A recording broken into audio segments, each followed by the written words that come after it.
Alrighty, hello everybody, and welcome into the SFA Season 13 Week 5 BearCave games. We got a fun one for you, and we had some shockers today as Baylor goes down. Before we get started, let me know if you can hear me. This is the SFA. It's an online dynasty ran entirely through Discord. You do not need the game to participate. You can take over a team, coach them by setting the depth chart, setting your playbooks, recruiting players, signing coordinators. We also have a ton of server games that will give you recruiting rewards. Like we have a fully functional sportsbook, we have fantasy football, and a bunch of other stuff. So if that sounds good to you, feel free to join. And yeah, it's a good time. Yeah, man. Big day today. Loud and clear. You can hear me. Cool. All right. We are also affiliated, so if you get some ads or whatever, you can use a Twitch Prime sub. Any and all revenue that is made from this channel does go back to you guys if you win national championship trophy. All that stuff's kind of out of the way, so let's get on into it here. I did forget to set the time to 7 minutes, so 1 sec. If you don't know how BearCave works, is we'll jump into each of these 10 games of the week, and if it's close at the end, then we'll watch it. If not, we'll just sim all the way through. A lot of results already happened, but yeah, so we have the first ones here in the American. I just had a lag spike. Everything looks good, I think. Not sure what that was. Alright, here we go. Alright, everything should be good. If your stream's messing up, just reload it. Alright.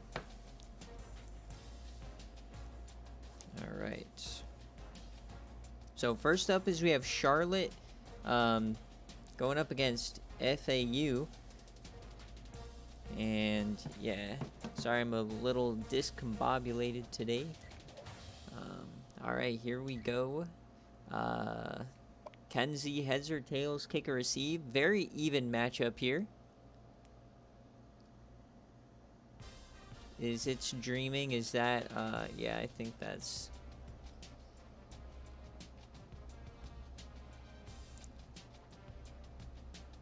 Alright.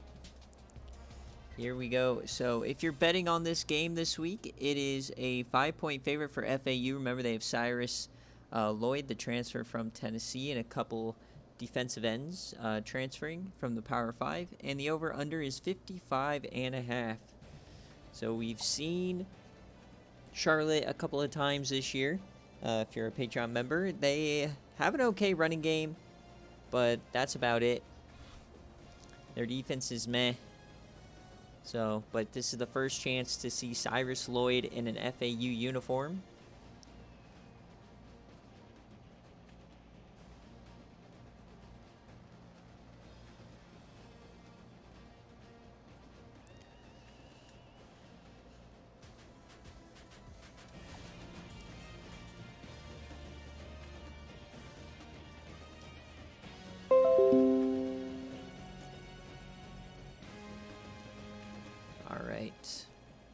So, I don't know what Kenzie said. Hold on. Tails and kick. Okay. Here we go. We got tails, and they win the toss. They elect to kick. Yeah, my computer messing up. I had to do like 4 updates before the stream. All right, here we go. 0-0 to start it out. Who's going to score first? FAU. Man, no score after 1. Looks good on the under. 3 points there for Florida Atlantic. And Kenzie gets a touchdown, but they had a field goal and another quick touchdown right before half. It's a 60-yard throw to Cooper. So, kind of a shocker here to start it out. Third quarter. And they add to their lead. They add a touchdown. Charlotte, oh man, Charlotte taking care of business here. It's a 3-score lead. Can FAU, can they battle back? Got 1 touchdown. And Can they score again? No, they on 4th and 1, the pass is dropped.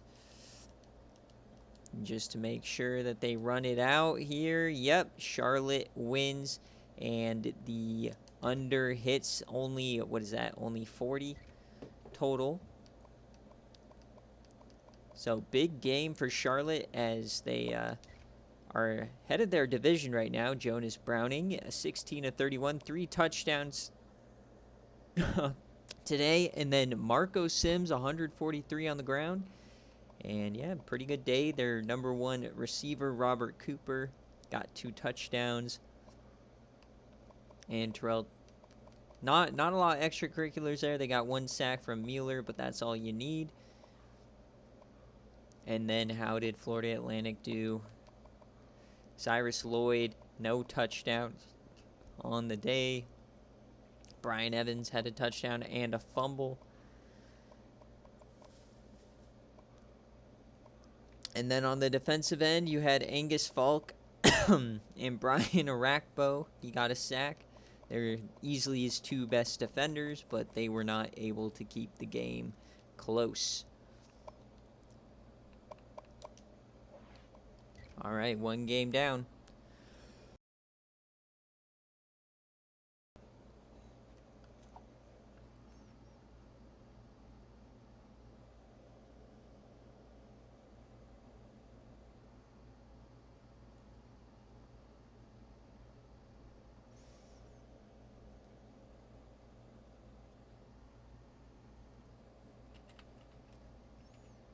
All right.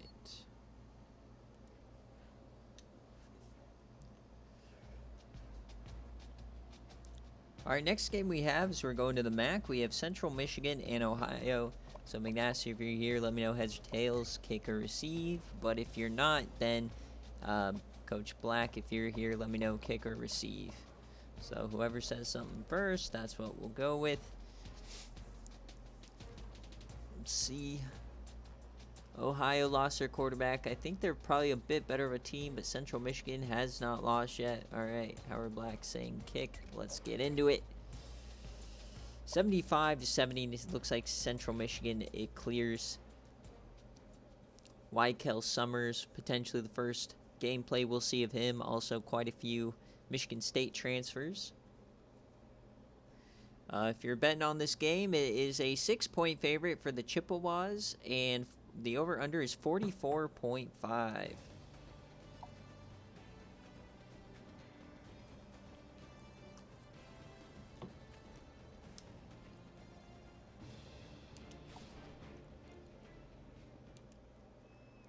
Peden Stadium.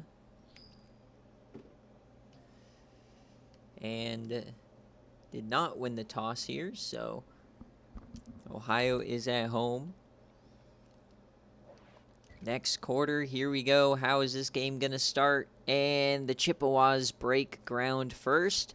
7-0 after the first quarter. And they add another touchdown, but miss the extra point. Ohio does respond with a field goal. They're down 3 now as we hit halftime. 23.5 total right now, on pace for the over. And nothing doing here. And a touchdown for the Chippewas. They are now up 10. Can Ohio respond? Carlton Wheeler. Yes, he does. And another quick touchdown. Not sure what happened there. Oh, it was a fumble.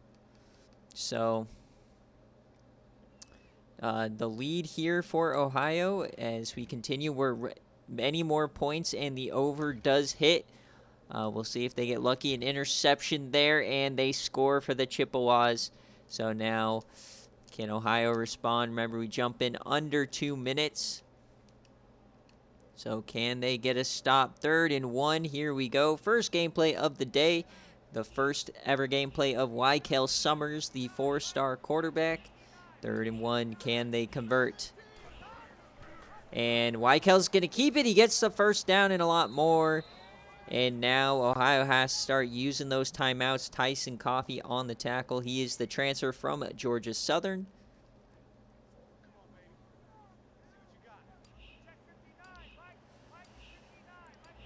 Now they got to get a touchdown. One more first down ends the game. Weichel keeps it again. He makes a move, and he gets another first down. No, they're going to actually mark him short, so Ohio faint hopes remain. But the Chippewas on the doorstep of 4-0 inches, and they win. They hand it off, Power outside, and he gets the first down. Trey Robertson is going to clinch it for McNasty, who is still not lost to a MAC team. All they have to do now is kneel it out a couple of times. We'll get a Central Michigan no cover, but they will convert.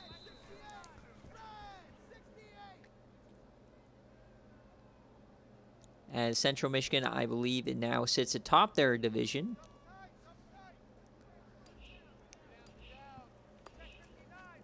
Ohio will fall to 2-3.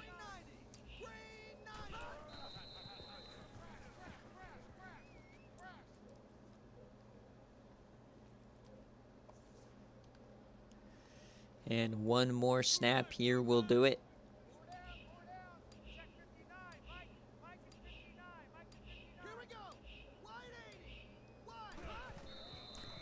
And that is the game. Weichel Summers gets another win under his belt as Central Michigan improves to 4-0. Close one here in Ohio. Trey Robertson's your player of the game.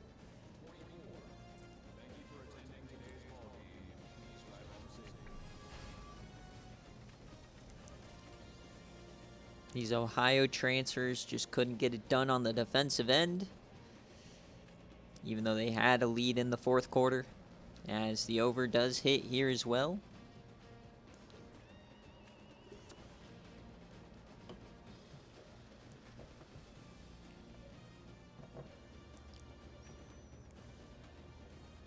And the next game up is going to be Appalachian State and Cincinnati. So Zach, heads or tails, kick or receive?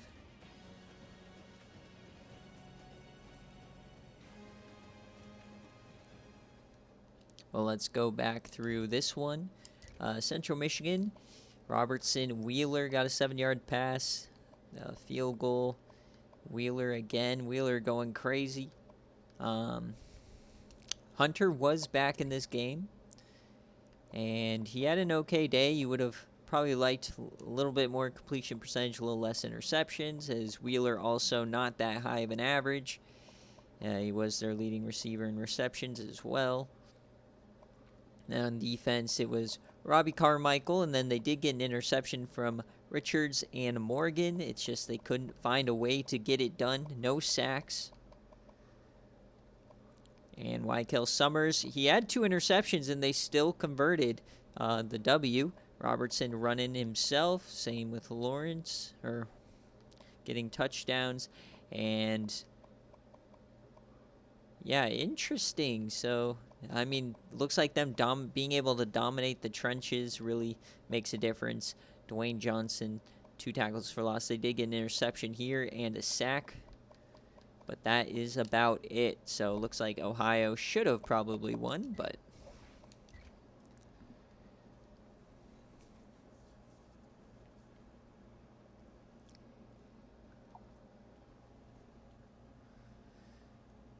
let's get our players of the game. Looks like they got a fumble as well. CMU.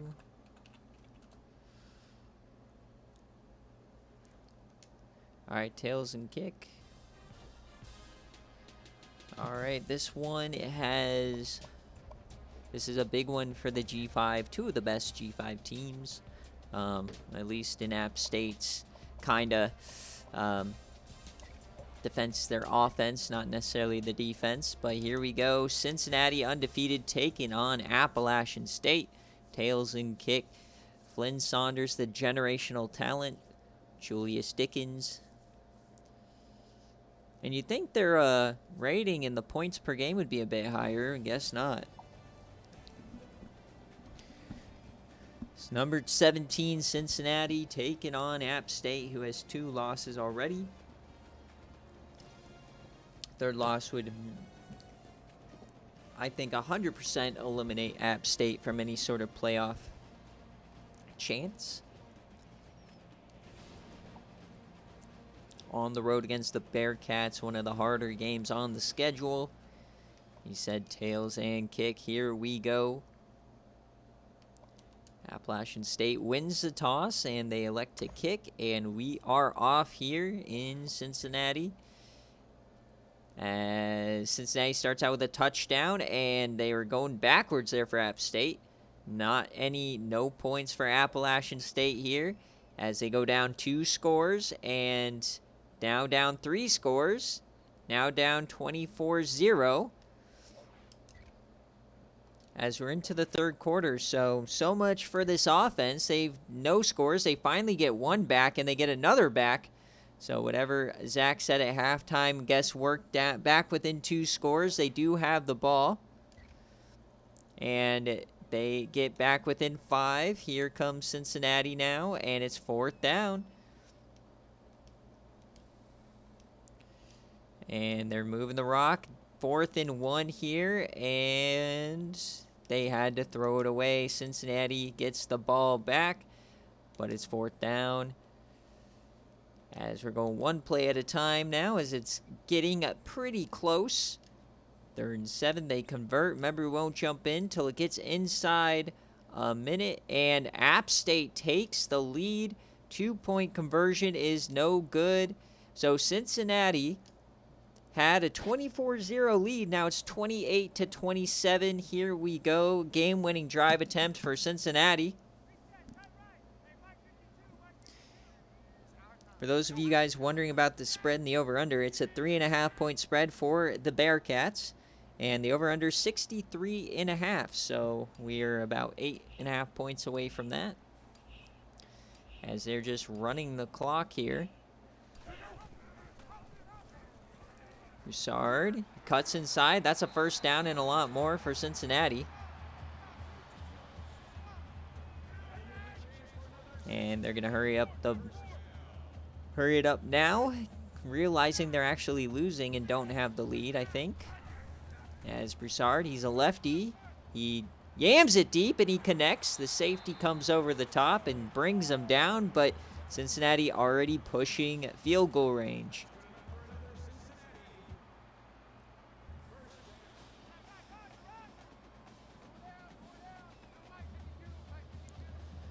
All right, plenty of time, 3 timeouts left. They're going to run it again, and that is a negative yard rush. Nice play in the backfield by Tyrone Everett, his first TFL of the day. The clock continues to run, but Cincinnati decides to take their first timeout right now. 2nd and 12, down by 1. All they need is a score. Remember, we don't know how good their field goal kicker is. They could already be in range. They might need 10 more yards, and a big run there. And you got to think by them running it that they're comfortable in this range. So 3rd and 1, a minute left. Can Cincy push it even farther down to take the lead? App State desperately needs a stop here. Hand off, and that's a 1st down and a lot more. Hank Jones taking the rock. And App State now starts using their timeouts. Interesting play by Zach, recognizing he needs more time. As you get a handoff to the outside, Hank Jones, and he is still on his feet, and he gets about 6. As App State takes another timeout. Don't think them taking their timeouts is really going to matter. Cincinnati again, 2nd and 4, 52 seconds left. Another handoff, he reverses field and is not going to get the 1st down. So 3rd and 2 incoming, Lou Underwood on the tackle. No more timeouts left for App State. So they might be able to get the ball back maybe with like 9 seconds left if they get a stop here. Probably less. Hank, and he's smacked. That's Lou Underwood meeting him in the hole, stuffing him, forcing Cincinnati to kick a field goal here for the lead from left hash. If they let this run all the way down, Cincinnati will give App State about 5 or 4 seconds left on the clock.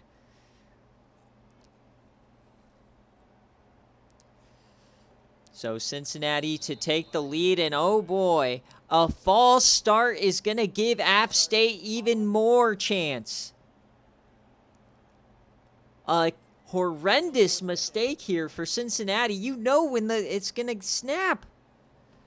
So a false start not only makes the field goal more difficult, but now you give App State 15 seconds instead of 3. And the kick is up, and it's good, so they still have the lead, but you give App State and this generational talent maybe 2 or 3 more plays. Can App State capitalize now? No timeouts left, 14 seconds. They're going to make them return it, so that's going to take some time off the clock. Down to 11 seconds, probably 2, maybe 3 plays if they're lucky.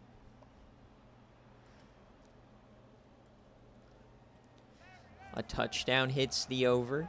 Flynn Saunders, the generational talent coming out. What can he do here? They are going to yam it, and that is 4 seconds off the clock. They get a bit closer. They have time for one more of those. Jason Brock, the slot guy, making the play. Flynn Saunders having a mediocre game today compared to what he's done the last month. As Cincinnati, he just throws this one away again. So 1 play left, down 2. We're going to see how far Flynn Saunders can actually throw it. From the 41, 59 yards. Flynn Saunders, he has time. He's going to yam it deep, and that looks to be to no man's land. Nobody even close, and that is going to be the game. Cincinnati survives as they head to 5-0 here at home. They almost choked a 24-0 lead, but hey, it was not 29-0, so they were safe and sound.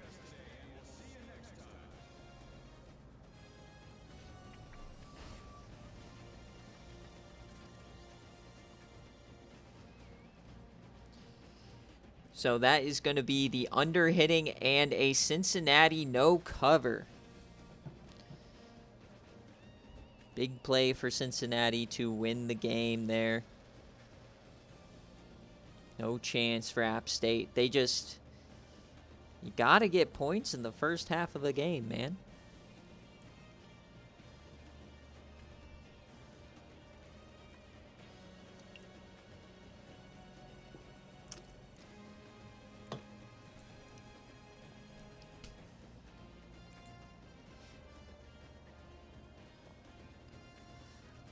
So far in our kind of G5 start, we had FAU outright, Charlotte outright, Central Michigan no cover, and a Cincy no cover. So let's see how this game unfolded. It was all Cincinnati in the first half. Broussard going to Edwards, running the ball, and then West got a touchdown in a big-time run for App State, followed by a field goal. West again, so no touchdowns for Julian Dickens. Let's check the stats now. Flynn Saunders threw it 46 times, 361 yards, 2 touchdowns, 50% completion percentage. Jeff Robertson, 2 touchdowns and 7.2 average, so pretty good. Dickens leading receiver, but no touchdowns for him. It all went to Sonny West, a tight end. And on defense, 2 sacks for Medley, got 1 for Morgan, and that big-time hit in the backfield by Underwood. Kicking the ball, they didn't kick any field goals or anything. And Cincinnati, Broussard having himself a great game. 2 touchdowns, 64% completion percentage. Hank Jones kind of ran the game into the ground for them. Joe Edwards, 2 receiving touchdowns. And on defense, that big interception by McLaurin. And yeah, that's the game.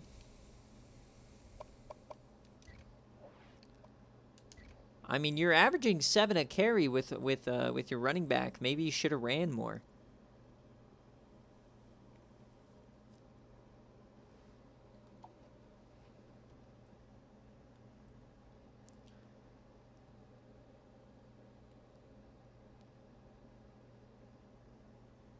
All right, App State.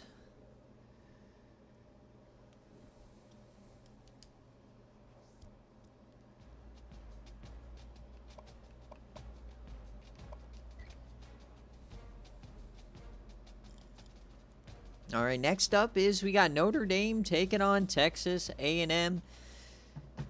Skook, if you're here, let me know. A playoff team in Notre Dame from last season who's lost to both military schools at this point, so really kind of tough to tell how good Notre Dame actually is this year. But Texas A&M had all the hype, lost to Mississippi State. They've won their last two, but still I think people are pretty down on this team, so we'll see if they can battle back. If you care about this game in betting wise, it's a 5.5 point favorite for the A&M Aggies and a 58.5 over under.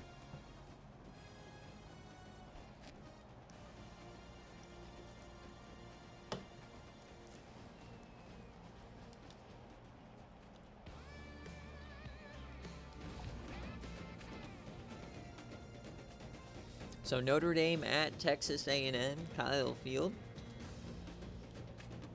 Pretty sure A&M gave up the MacGuffin, right? Ron, didn't they give it up to Mississippi State? Or am I wrong?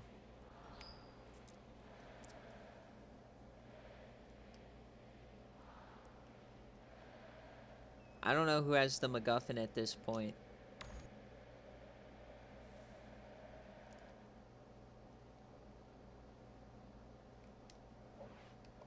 I gotta figure it out. Anyways, first quarter here, Texas A&M 7-0, 14-3. A quick start here for Rex Beavers. Are they gonna blow them out? 21-3 here. Notre Dame, can they battle back? No, Texas A&M's having themselves a day, it seems. As, wait a second, Notre Dame coming back down within a score. A&M puts it back within 10, and they get a touchdown. Remember, we'll jump in under 2 minutes. Here we go, 1st and 10, and Houston Streets is in the, or Herky Streets is in the game now. Rex Beavers is not in the game, so the 5-star freshman's in the game. Ostrander can't get it done right there. They run for 248 yards here today. Keith Ostrander having himself a decent day, but can they finish it out? First down wins the game here for A&M. Handoff Ostrander, and he's going to get about 5 back. A big-time 3rd and 6 upcoming.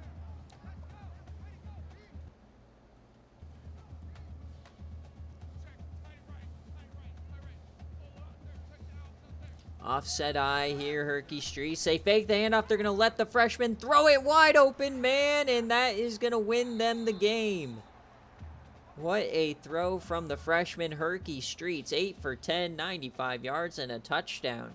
Victor Handy on the catch, and that is going to do it. All they got to do is kneel it out a couple of times.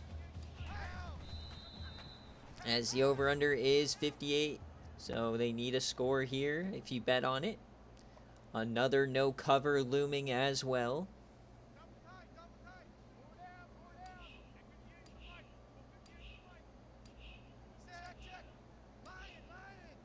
Gonna audible here, and that should do it.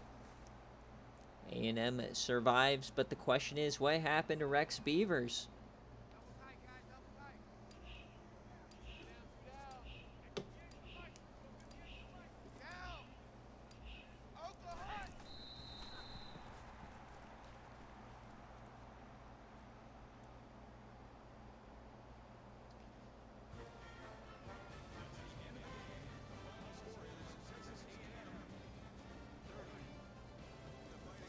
Ostrander, player of the game.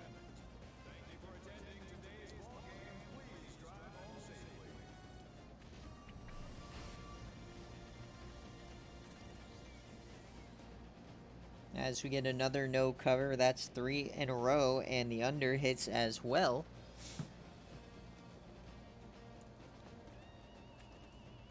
If you're just joining us, Charlotte won outright over FAU. Central Michigan, no covered against Ohio. Cincinnati, no covered against App State. And A&M just beat Notre Dame by the no cover. So now we got Sicko's matchup. It's going to be BYU and Kansas. But let's go through this game first. Some big runs for Ostrander. Percy Knox got in there, and we're going to have to wait and see what happened to Rex Beavers. He only threw 8 passes. Maybe he got benched for the 37 completion percentage. Who knows? But Ostrander was cooking. Rex Beavers was running it pretty well, too. And on defense, they got a sack from Lee Harris. Safety, A.J. Hawk, the SFA player, got himself a sack. Interception from A.J. Clark. And then Notre Dame, shell of their former selves, they go down to 1-3. David Smith can't get it done.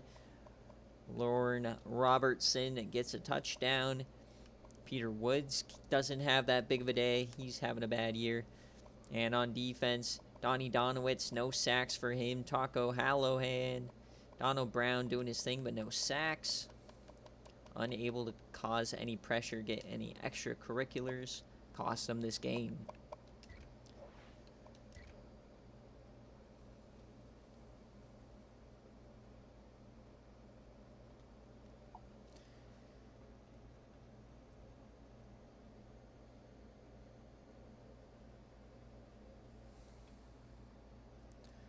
All right, Notre Dame.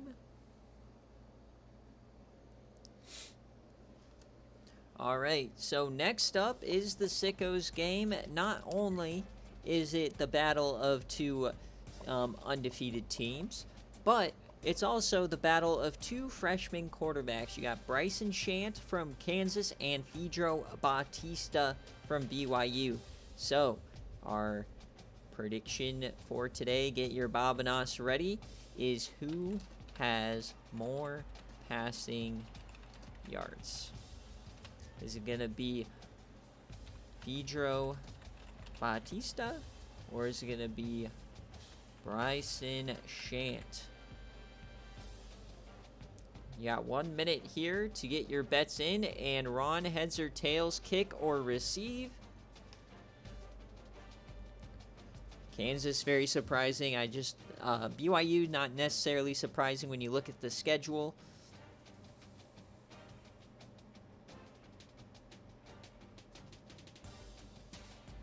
Let me know when the prediction runs out so that we can get into it. Tails and kick. Everybody going tails and kick today. Very even matchup here. They actually even give BYU a bit of a boost on that offensive side, so I think the game would go towards BYU. If you're betting on this game, though, it is a 6.5 point favorite for the Kansas Jayhawks, so this might have been a very good game to bet the underdog, as it's also an over-under of 53.5. So let me know when the prediction runs out, and we can get started. Good win, Cryo. A very high-scoring game, I think, if I remember that one correctly. App State, UNLV.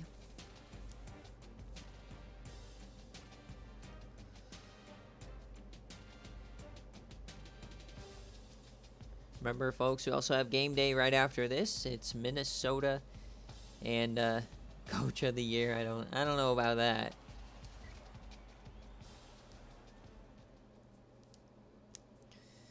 But yeah, we got Minnesota and Illinois coming up, and obviously recruits tonight. One of the best defenses of the country, apparently, for BYU. So can they shut down Bryson Shant in this high-powered offense with running back Akrong Barron, the transfer from App State, actually getting some Heisman votes this week? At least up there in the Heisman favorites.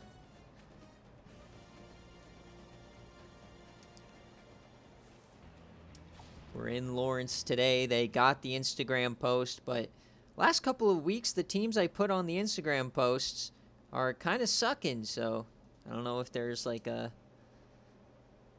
bit of a curse or whatnot, but BYU, can they get it done? Kansas is going to kick it, and we're going to see Pedro Bautista first here.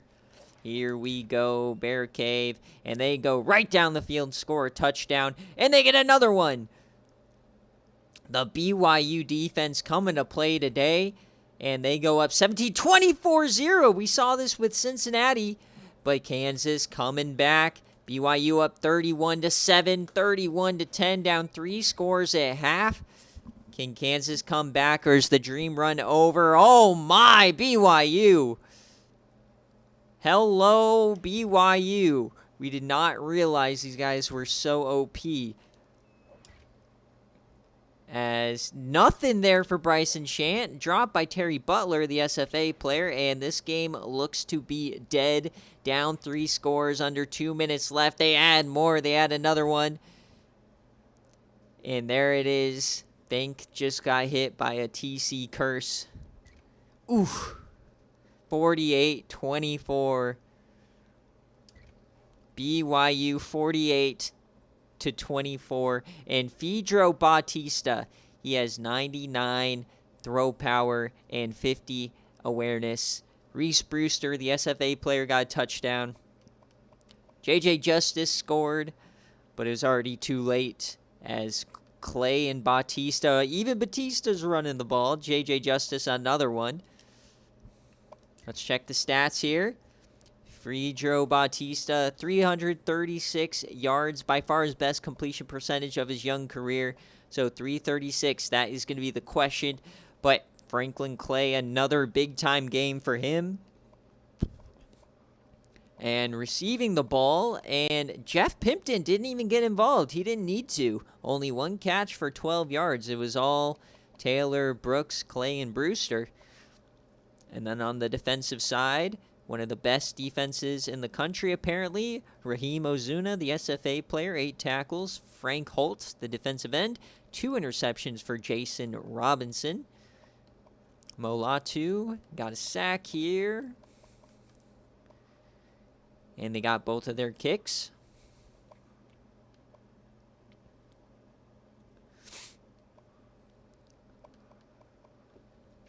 Bryson Shant. And I think, wait, did Bryson Shant beat him?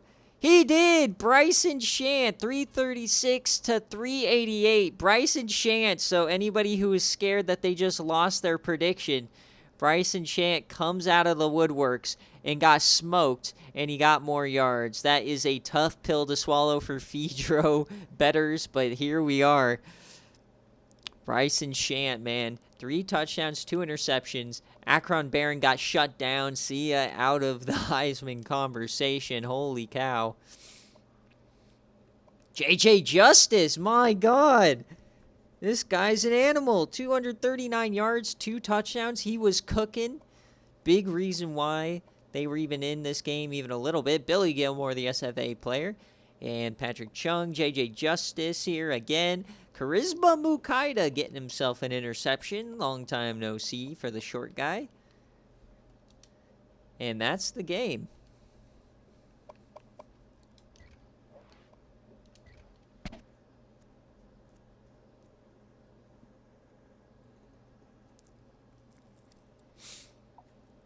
JJ Justice, the offensive player of the game. I love how athletes, it doesn't track their stats correctly on the opposite side of the ball.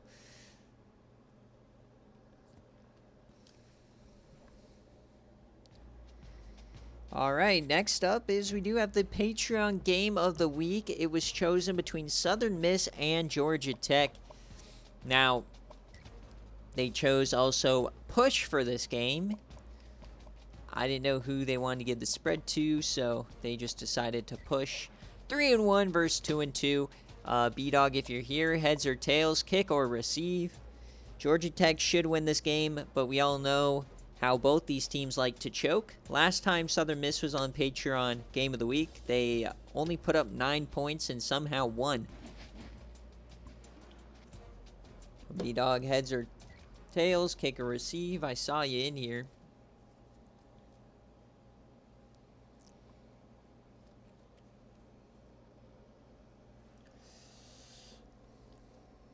Tails and kick. Everybody going tails and kick today. We are at home here for Georgia Tech. Juice Riggs on the screen. Georgia Tech getting 3 recruits this week.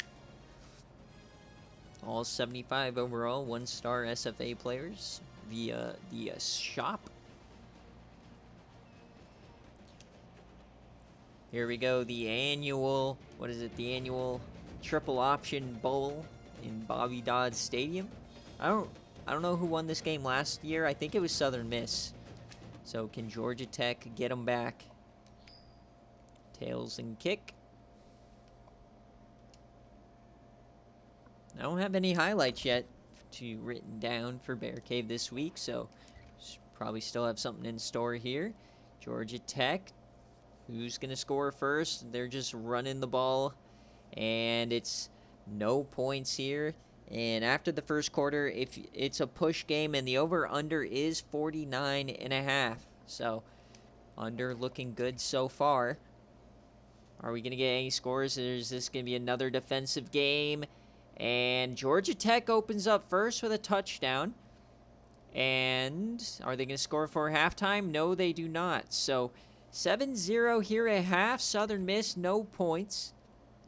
And a turnover there. Georgia Tech takes a 2-score lead. Now Southern Miss really has to press, and they're not doing anything. And a 38-yard field goal, no good. So 14-0 here. Can Southern Miss come back? They're generating 0 offense. D. Dowis can't get anything going as they fumble it now, Georgia Tech. So we're going to go one play at a time. 4th down. Can Southern Miss finally get something going? 3rd and 10.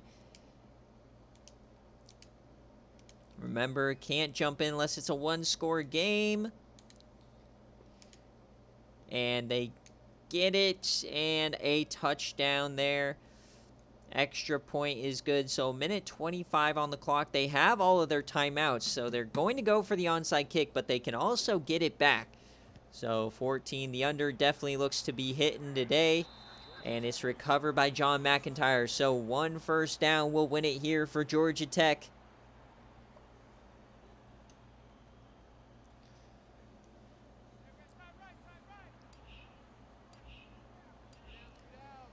All right.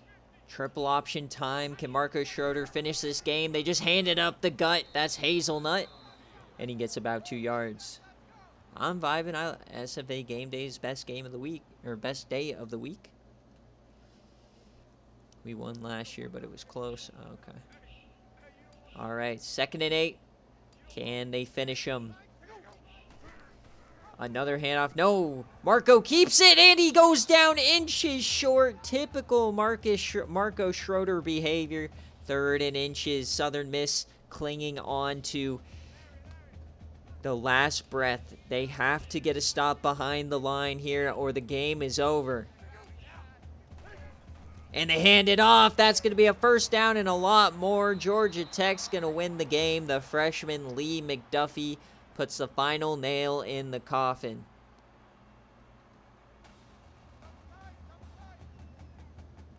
The game where ECU wins by 1 million.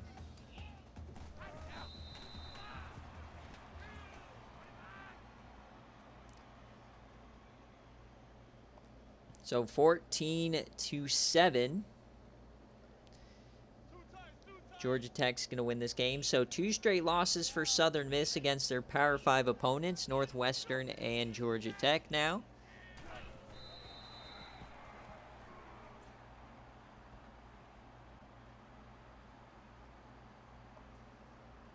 Third and 15, but that's going to be the end of it here. So Georgia Tech as well, after a tough loss against Miami last week, they get it done here today. Getting back in the win column. There's win number 3. Remember, Mike's the closest coach to getting fired out of anybody at their current schools. He has no punishments remaining, but Marco Schroeder gets it done. Tough, gritty win. The under hits. And it was a push game, so Georgia Tech out on top.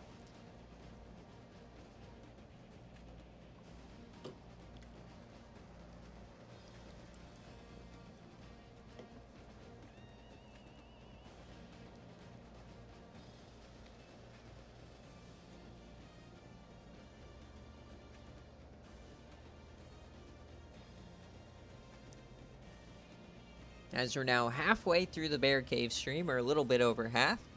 Remember, we have game day coming up. Recruits a little bit later on tonight. And I'd not look at recruits at all over the week, so they're going to take longer than normal.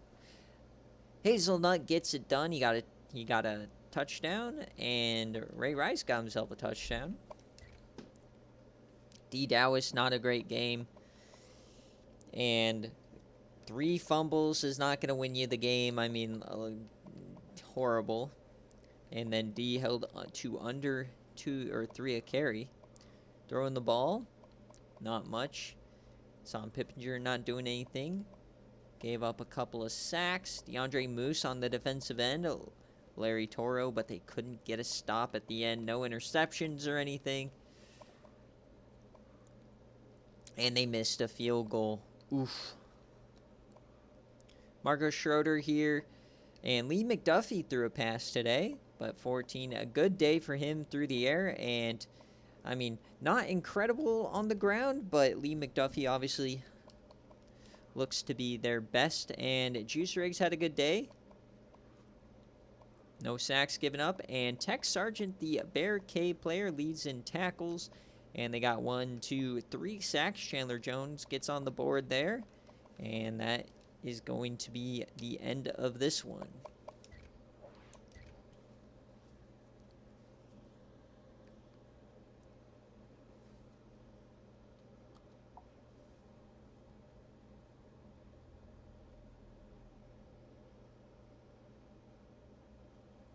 Got to get my players of the game. And we move on to the next matchup here, which is going to be Stanford at Arizona. So, Dogwater, kick or receive. He wants to kick. Cool. Stanford at Arizona, 3-1 versus 3-0. Top 10 Arizona. They are a lower overall than Stanford. If you are betting on this game, it is a 4-point favorite for Arizona, and it is a over-under of 52.5.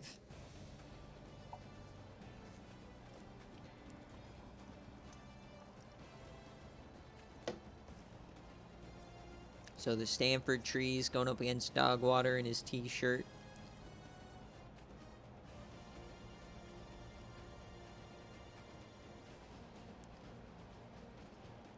Today's Tuesday, so game day on Sunday, so it's going to be at 7 a.m. my time.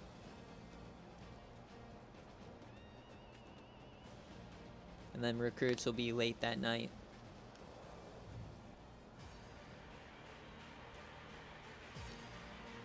Probably even earlier start, because I have something I have to do right at 10. It's not football.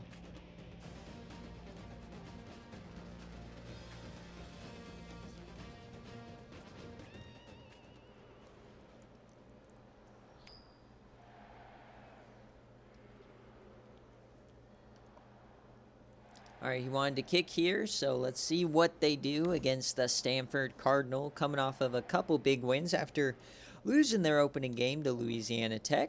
And a quick score here for Stanford. And now nothing doing for Arizona today. 10-0 start for Stanford here. Typical Josh Allen start, or sorry, I mean Gamara. 17-0, looking like he did against the Giants. 24-7 now. They're getting absolutely smoked here at home. But Arizona battling back. Here they come. Defense gets a stop. Arizona, see, Gamara just gets bailed out by his defense. It's the exact same storyline as Josh Allen, man. And 5 minutes left, though. Down by 7. Then he gets sacked. And there's going to be a punt. And they get a touchdown to tie it up here.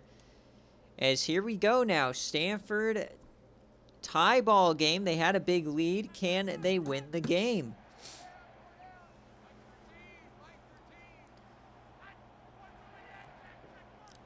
Is Arizona able to stay in this game despite their offense playing poorly? They're going to run some clock here for Stanford. 24-24. Plenty of time. All timeouts for both sides. And he yams that to the corner. And he cuts back inside.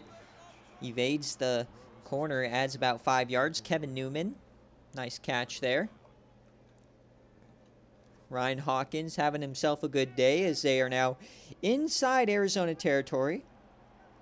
Now, we don't necessarily know how good their field goal kicker is, so gotta watch out for that. Taylor McQueen gets a tackle on Eric Parrish.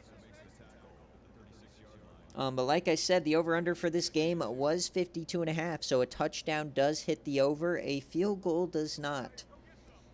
It's a 4-point spread for Arizona. 2nd and 2 now for Stanford. And they're rolling out left with Hawkins. He dumps that off to the running back, and he cuts inside, and that's going to be a first down for Shelton Cronin. It's his 8th reception there. I guess he is either the tight end or the receiver, not the running back. 56 seconds left, still all 3 timeouts in their bag. They just want to get closer for a game-winning kick or overtime. Stanford, he's going to take off, and no, he's going to get sacked. No, he runs through the sack. He gets back to the line of scrimmage before going down, but being able to power through that sack, I think, keeps them in some sort of field goal range, but they have to use that timeout. 2nd and 11 here. Hawkins, he's just going to hand it off to draw. Big hole up the gut and breaking tackles along the way. That is a first down, and now here comes Arizona calling their timeouts. Trying to save some time. Similar ending here to what we saw in the Cincinnati App State game.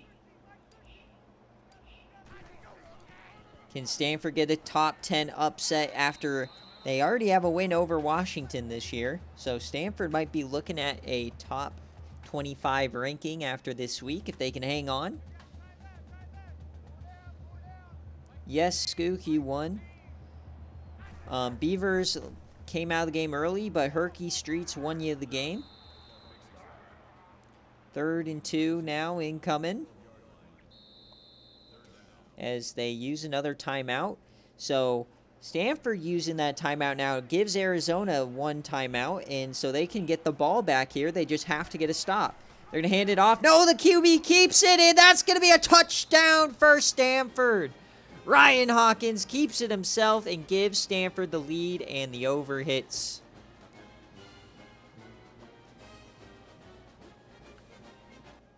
We're going to watch the extra point here.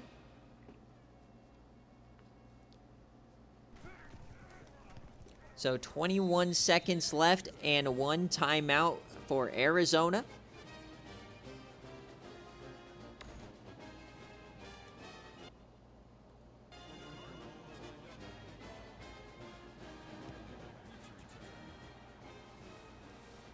Oh, he bobbled that ball a little bit, and 17 seconds now. Gamara, oh, what a stat line! 1 touchdown, 3 interceptions. Josh Allen here in the blood, making a guest appearance in Gamara's body. Absolutely incredible. But can they get the win or tie it up here? Send it into OT. 17 seconds left. We've seen crazier things happen before. Josh Gamara here. He's going to throw it over the middle, and that's a big hit. And they have to use that last timeout, obviously. No first down, so now down to 12 seconds. Time for 2 plays, it seems. Deshaun Price hangs on to it. Split back set here for Arizona. Gamara, and he gets sacked, and that very well could end the game. Can they get back to the line? Jack Powell off the edge, and there it is. Stanford gets a top 10 upset.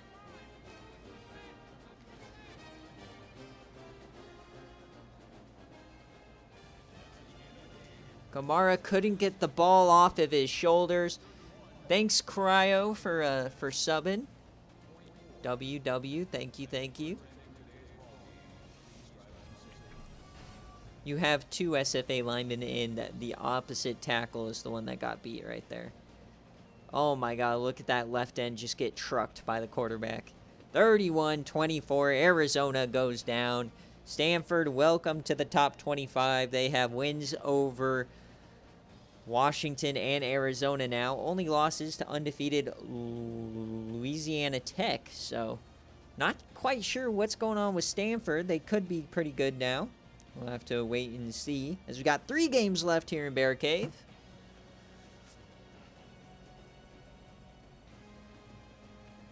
The over hits. Some craziness here in the top 10. Arizona goes down. Baylor goes down. Undefeated teams dropping like flies.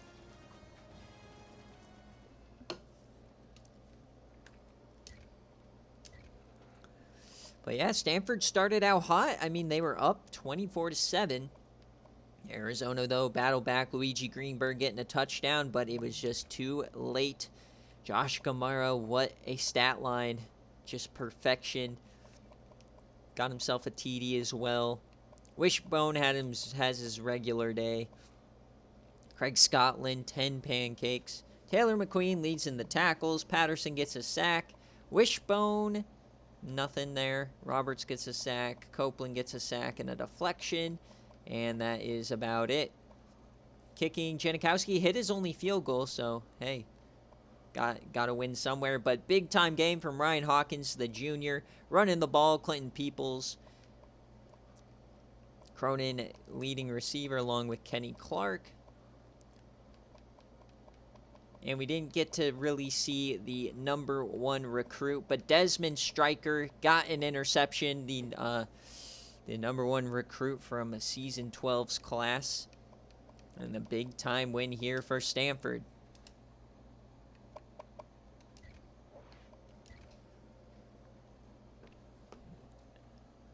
I don't edit. When I import players, all I see is a spreadsheet, so I don't edit player models at all. I just edit height, weight, and name and ratings. Gives it a little bit of a random Stanford 1 thing.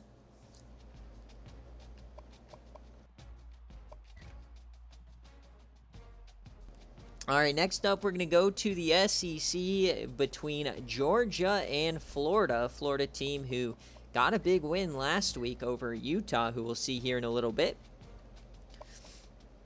But this is a CPU versus CPU game. Georgia obviously lost to Tennessee. I think Florida's lost to now Tennessee. But they got a big win last week. Got a couple top 25 votes. So we'll see if Georgia can maintain pace. Kind of a must-win here for Florida if they want to have any chance at making the playoff. A win over Georgia would be pretty big. If you're betting today, Georgia is a touchdown favorite on the road in the Swamp. And it's a 56.5 over-under.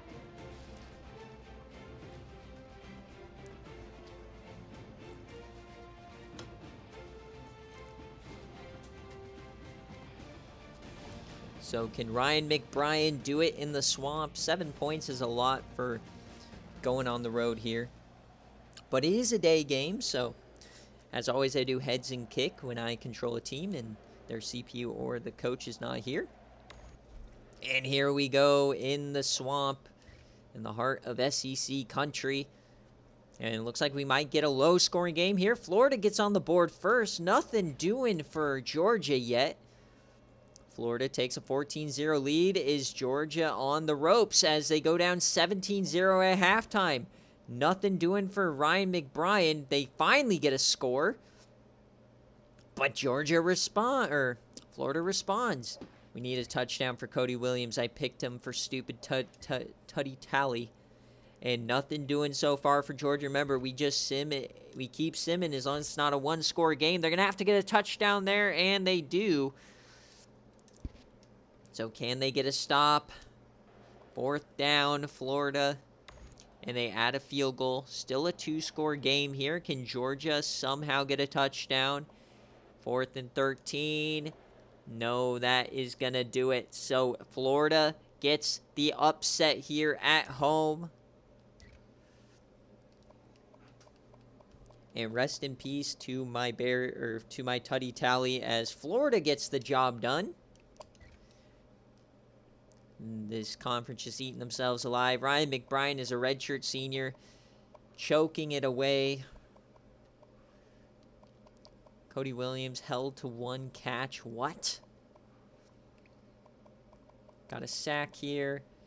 SFA player Burt Osborne. I mean, Reeves. Like, where are the SFA players, man? Why aren't they doing anything? Missed a field goal. All right, let's take a look at what Florida did here. Justin Malone looks to have it figured out. He had himself a decent game. The junior, Carl James. I mean, terrible running, but 35 yards, just grinding it down there, down the field. And the defense, they got a sack from Walters. Tutu Tulip, the SFA player. But other than that, yeah, not much to write home about. But another top 10 team losing. Oh, boy.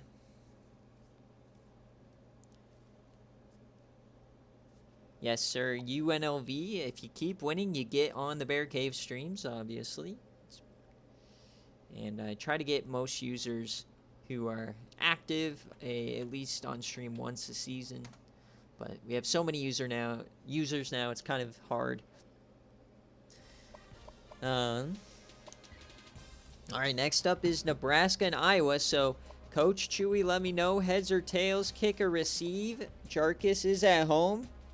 Remember, this game was game day last year, and Paul Sanford and Nebraska is kind of the start of their push towards the playoff, and they eventually made it to the national championship.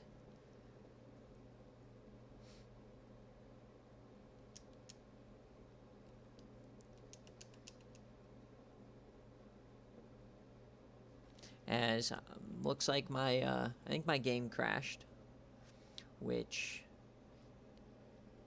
woohoo. So watch out when my game crashes. It's not a big deal, but just be warned, you might want to turn down your volume here for a second as it gets really loud on the intro. Remember, we're on an old update so that we can keep FIU and not have to have James Madison.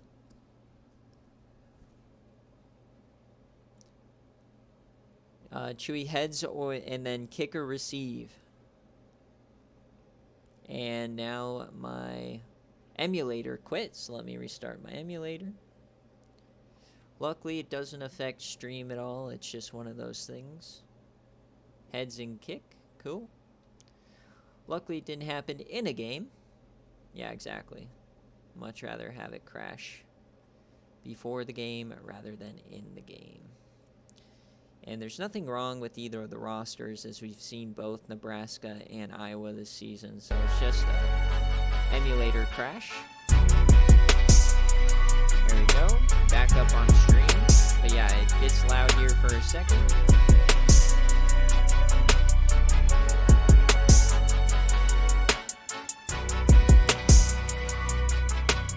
Yeah, I warned you.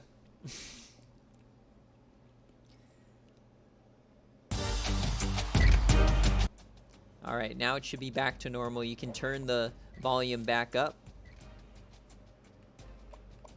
Luckily, I always have it on autosave, so there's no issue with like losing data or anything. Where are we going? Nebraska at Iowa. Here we go. Coach Chewy, heads or tails, kick or receive. He chose heads and kick. Here we go.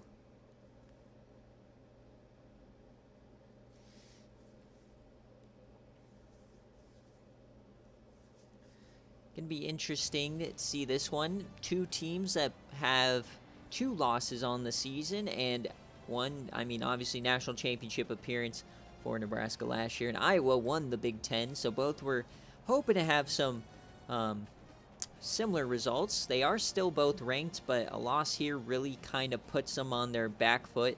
Luckily, with a 12-team playoff, a 3-loss team can probably sneak in, but you don't want to have to rely on that. And Iowa doesn't look like they'll be able to win their division with a bad record this year, as both Illinois and Minnesota are quite good.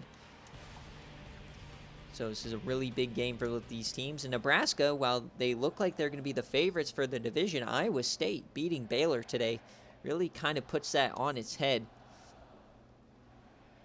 So here we go. Number 18 against number 22 here in Iowa. How is this going to go here in the rain? 7-point lead here for Iowa. And this offense just can't click. When we watch them live, they look great. But once again, Nebraska is a 2.5-point favorite on the road, and the over-under is 48.5. So next quarter, Nebraska, they tie it up here. Iowa takes the lead. Nebraska, no score before halftime. Down 7 here going into the second half. Now Iowa up 2 scores. Nebraska on their back foot. They get a touchdown. They get another touchdown. Tie ball game. 7 minutes left here in the game. Nebraska takes the lead. And Iowa gets a touchdown. The over hits. We're going to go one play at a time now for dramatic effect. And Iowa gets a stop there. Can they extend the lead? Iowa, no. So Nebraska now has the ball. Can they take the lead? Remember, we don't jump in until we're under. And here we go. First and goal for Nebraska to take the lead from the 6. Clock is ticking. Both teams have all of their timeouts. Julius Swain under center. They're going to run some clock here, obviously wanting to take as much time. Leave Iowa with no room for error. First and goal. Here we go. They're going to throw it. Deep drop there, and he takes off. Can they meet him? They do. Big time hit there. Unable to evade him. Tom Ackerman in the middle. Gets the stop. Second and goal now. Iowa calling their timeouts. Plenty of time for Nebraska, but they have to get in the end zone. I don't see Joel McKinley in the game. That's Montoya, so he might be out of this game with an injury. And Swain is going. The ball's on the ground. They keep it. But now it's third and goal. This Iowa defense coming in clutch. They're halfway there. Third and goal from the 8. Washiko Johnson in the slot. Rolling out left, Julius. And he's sacked again! Julius Swain sacked Joey Brock this time, his second of the game. Fourth and goal, game on the line. Now remember, folks, Nebraska does have all 3 timeouts, so they still might have a chance, but you got to convert here. They're just going backwards. They hand it off! Montoya, no! They thought they could catch Iowa sleeping. Turnover on downs. But Nebraska, they do have all 3 timeouts. They can get this ball back.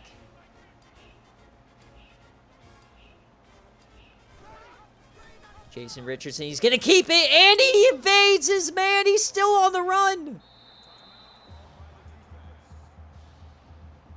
Quentin Appleby has to tackle him, but that's going to be the ball game.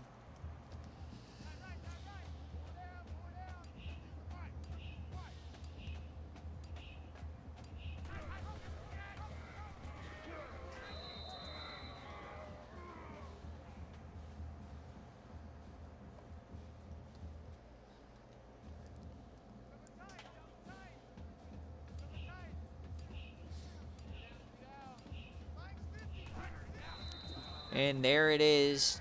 They're just going to kneel it down. Richardson gets the run, and Iowa survives and gets a massive out-of-conference victory here over Nebraska, who's going to fall to 1-3. I think we can now start to drop Nebraska in the rankings. I think that the national championship hangover is ended. But a goal line stand here for Iowa, big time. 2 sacks, stuffed Swain when he tried to escape. And I think it's safe to say that we won't have a national championship rematch this year. Nebraska and Buffalo both off to unusually tough starts. 4th and 12. I mean, Nebraska now has a chance. They're going to be able to yam it deep a time or two. We'll have to see. I think we're starting to write them off, but they're going to have 2 chances at the end zone here. No timeouts. Yeah, I thought the game was over. But Nebraska gets the stops they needed, so here you go. You got Arian Green Davis, one of the fastest players in the country. A couple big-time players in Dallas Johnson, Washiko Johnston. And they just go outside. An interesting call. They want to get a bit closer, I guess. And they're going to hurry it up. This is the final play of the game. Except, no. Can they get this off? No! Oh, no. Nebraska chokes again. They can't get the snap off. And that's going to be the game.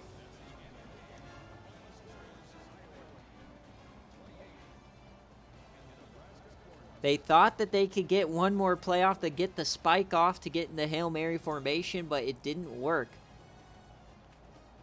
Yeah, Dak Prescott-ass vibes, yep. I mean, in theory, it should have worked. They just didn't snap it in time.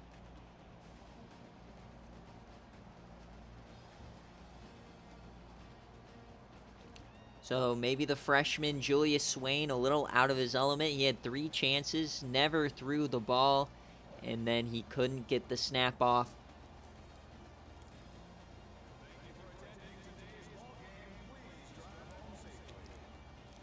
Iowa survives in one of the best divisions in the country.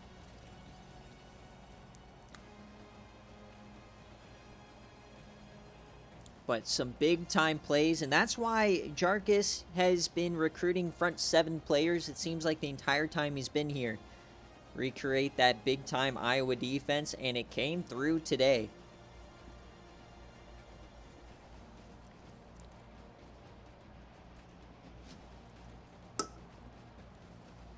As we got one more game on the schedule here for BearCave.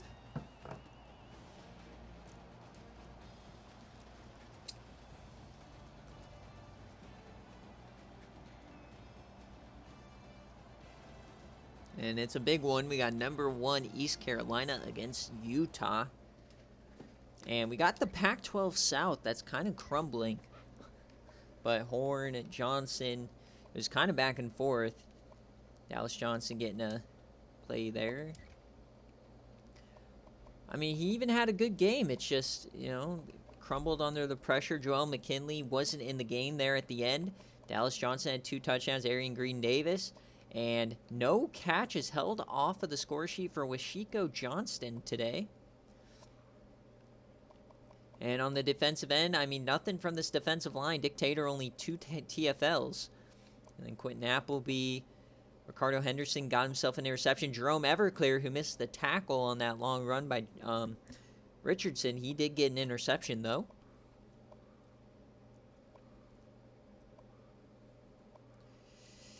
And Iowa, Jason Richardson, 3-2.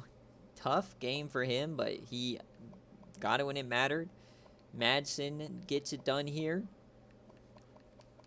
Willie Anderson, 2 catches, 16 yards. Horace Veal, 6 pancakes. Tom Akerman, though, big tackle when it mattered. 2 sacks for Joey Brock. Johnny Booth, a couple TFLs, and an interception, Matthew Morris. So a sailor. And yeah, that is the game. So one more game here. We got East Carolina taking on Utah. Let me get my players of the game, though. And I think the rain definitely helped out Iowa as they're really good on the ground. Nebraska, obviously kind of an air raid offense almost. Really missing Paul Sanford. If only Paul Sanford last year was a freshman, man, this would be the greatest offense of all time. All right, here we go. My team, East Carolina, taking on Moon, 2-1. They lost to Florida last week, who turns out they seem pretty good. I mean, this is a Really even game. This is a huge game for Utah, though. They need a quality out-of-conference win. They thought they were going to get it against Florida, but...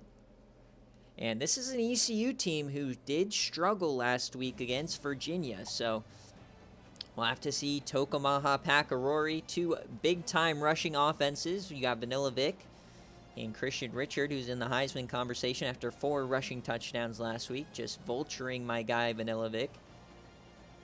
But like I was saying about the Pac-12 South, you now have Arizona State, who's lost 2 in a row. You got Arizona losing to Stanford. And then you have Utah losing to Florida. They could potentially be losing 2 in a row. So the South Division kind of in shambles at this point. They're waiting for someone to step up and step out. Whereas in the other division, you got Stanford and Washington now kind of going crazy. So I get to choose. It's going to be heads and kick. But I lose. I'm going to receive anyways. All right, here we go. Can ECU stay undefeated and keep that #1 rank? I know we got Minnesota breathing down our neck. I even voted for Minnesota over us, but we start out with a touchdown here in the first quarter. Utah responds, and we get another touchdown. And if you're betting on this game, it is ECU as a 4.5-point favorite, and the over-under is 50.5. Nothing doing for either team now. Quick touchdown for ECU. They go up 2 scores, and is this going to get ugly? 28-7 as we head to the third quarter. Utah once again having problems on offense. The defense also having some issues as they are starting to get blown out.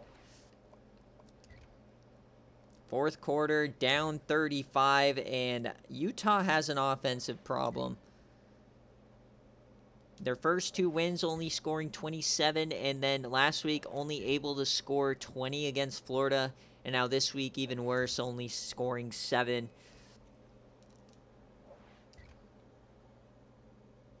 And 42-7 for East Carolina.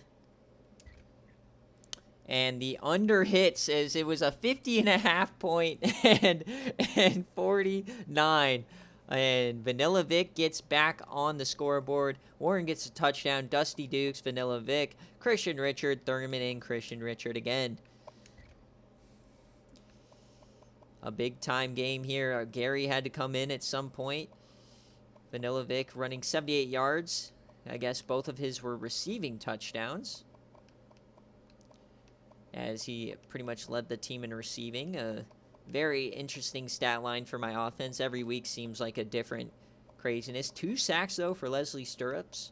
And nothing else. I thought we were going to get some interceptions or something. Did we get any fumbles? Oh, 2 here from, from J.R. Swain. 3 fumbles. So, okay.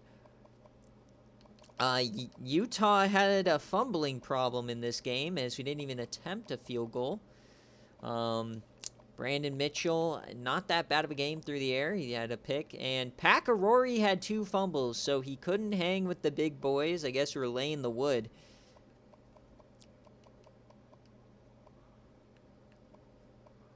And on defense, Brian Luke, the cornerback, making the most tackles. You got an interception here for Casey Patterson. Nicholas Oakley is back. Pakarori making 2 tackles.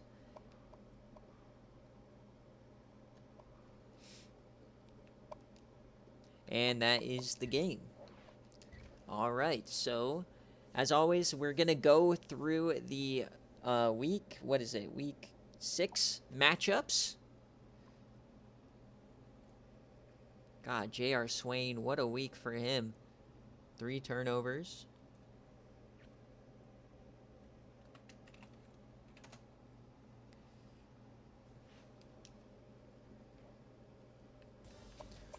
All right, so just to make sure, we have 1 more game left this week.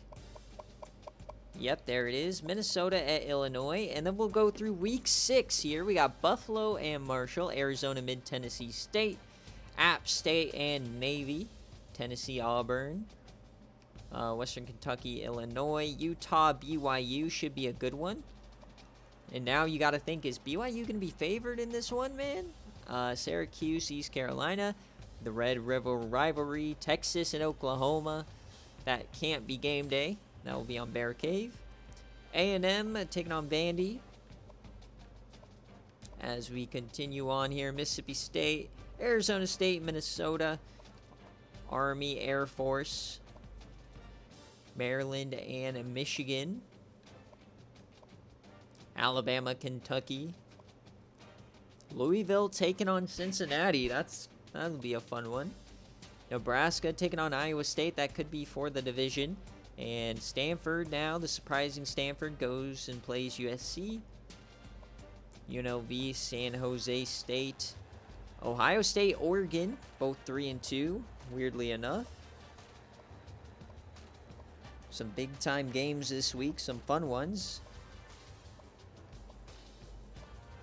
And I have no idea what's going to be chosen for game day. There's Baylor, Texas Tech, West Virginia, and Arkansas is the last one on the schedule. All right, guys, thanks for watching Bear Cave. We'll be back here shortly for the game of the week, which is Minnesota and Illinois. As always, thank you guys all for watching, and I will see you guys in a few minutes.